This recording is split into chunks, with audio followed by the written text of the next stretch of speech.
here at our second course in the Netherlands. Let's go ahead, see if we can get out there and play some golf.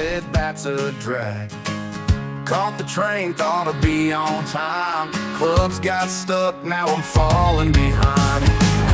Public transit ain't for golf, no way. You can't chip or drive on a subway. Fairways call, but I'm out of luck. Next time I'm taking my pickup truck. Here in the Netherlands, we're going to go through the front 9 of this facility, get at least a bite to eat, and hopefully learn a little bit more about this course. All right, since I walked to the golf course, I decided to rent a cart. I feel like it just makes more sense. Very American. We're here, and this course is legit, so I'm happy to get out here. 50 euros to play 9. The nicest of the 2-9 here. They have a driving range and other amenities. Able to get a bite to eat, maybe an espresso. The course is listed as a 4.4 out of 521 Google reviews to choose from. And each one of those Google reviews seemed pretty positive. They highlighted the restaurant, a great course, challenging with a lot of ups and downs when walking. And I did put that into consideration when making it to the golf course and walking to it, but I tell you what, it pops with enthusiasm. This clubhouse is on a hill, and it really sets the tone that maybe you're not even going to be able to get a tee time and you got the wrong golf course. Some of the takeaways right off the bat was there's no drinking water on the golf course itself, so make sure you hydrate ahead of time. And there's no marshal patrolling the course, so you might find yourself at a slower pace of play. But sometimes you're just lucky to get out there. Now my tee time, I believed I was going to get paired up with someone because it felt pretty busy. And the course was built in 1989 by Gerard Jol. And it's got breathtaking greens here, and it's challenging as well. I tell you what, I still can't pronounce the name of this course. Fortunate for me, I was able to record the name. Golfbaan De Hooge Rotterdamsche. Right there. All right, we just got off. Playing by myself, which is pretty cool. I would have played with those guys, but yeah, give it a shot. Really cool design. I haven't seen anything like this. There's a tree in the middle of the bunker. So it gets you started off here on number 1 in a positive direction. It feels like a championship golf course. Some of the biggest takeaways that I have, I wish I would have done this stay and play there.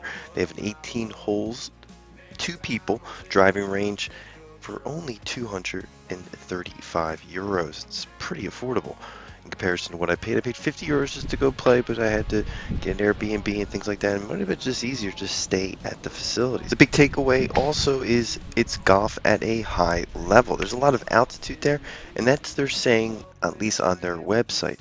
18 holes will set you back on the weekend. 80 euros at its top rate for that course at the current 2025 season.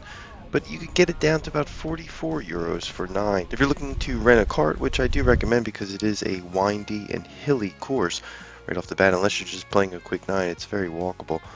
Get that cart. It's not going to hurt you. Just enjoy. It's a little bit harder finding information on the courses. This one, I believe, did have a small name change. Hooge Rotterdam Golf Club before its current name. That also could be just a translation mistake on my end. Overall, I can't say anything too bad about this facility. The greens putt very well. It was pretty challenging. You could find yourself losing a lot of golf balls right off the bat because of the water that's coming up on the next hole. Oh, this is a little par 3.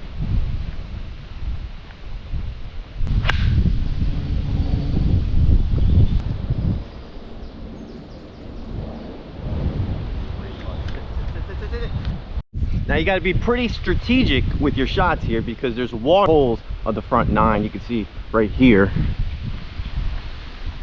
Which is my favorite part of the golf course, where the water starts to play a big factor. I think I got even like an 8 or a 9 on one of those holes, consistently throwing it into the water. But I was still happy with it. I really enjoyed this course, mainly because of the scenery. There's a lot of people walking through. I think there's a park or a walking trail, and it's got that local feel to it. It doesn't have a resort feel, even though it's a stay and play. I would have no idea that there was a stay and play option here. A handicap before playing. I didn't have to show them anything. I told them my handicap, and you know, it's not really a running handicap. It's not a handicap that I'm paying. The course is listed as a par 71. Everyone, when I left the course, they said, "How'd you think about it? What do you think about it? Would you like it?" And I told them it was hard. This is a challenging course, especially those back 3 holes, where water plays a factor on each and every one of them. You don't need a slam driver. I mean, if you hit a driver 300 yards, you're probably not in good shape. So you dial it back on this course. I was only playing with 6 clubs, so I was limited on my ability, but this felt like one of my more championship golf courses that I played on my European travels. You can see right off the bat here on this par 4, there's nothing wrong about these greens, there's nothing wrong about this course, and there's nothing wrong about the price of the facility. For 50 euros in comparison to some of the other courses like in Madrid where it's 350 euros. Sure, it's not the most glamorous conditions, but it's still that local feel, and that's the reason I'm here. And the price. And the food, of course. But that's going to do it for this interesting video as we finish here on number 9. We almost had to hit a little 6-iron because there's water right up front. I ended up with a 5-iron. I don't even have a 6-iron. Beautiful swing, and just put it right in the water at the end. Hopefully I can get back out there and play this course again. All right, lucky. It just started raining, but I'm already done. I'm on 9, just waiting on my last shot. Hopefully get up and down, get out of here, get some schnitzel or whatever the food is out here. It's the largest port in Europe, so there's going to be some really good seafood out here.